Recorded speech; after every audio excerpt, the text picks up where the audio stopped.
Alright, dahil palagi nang umuulan, so kailangan alagaan natin ang ating stock pipe. So ito, pinipinturahan natin siya ng high temp para mapanatili ang ganda at hindi agad siya mabulok. Siyempre ngayon tag-ulan, mahirap maglinis ng motor dahil araw-araw umuulan.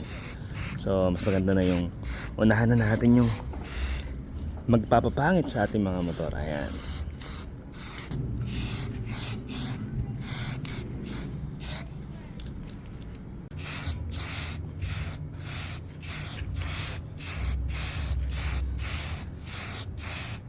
Ito naman pintura na yan, drying niya tayo.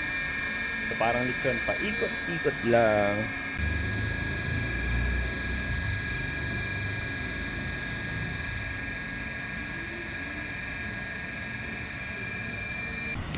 Alright, dahil tag-ulan, kailangan palit na rin gulong natin.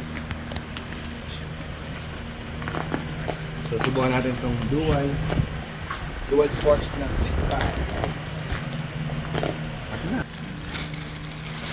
Ayun no, may magagamit tayo pwede sa on-road and off-road.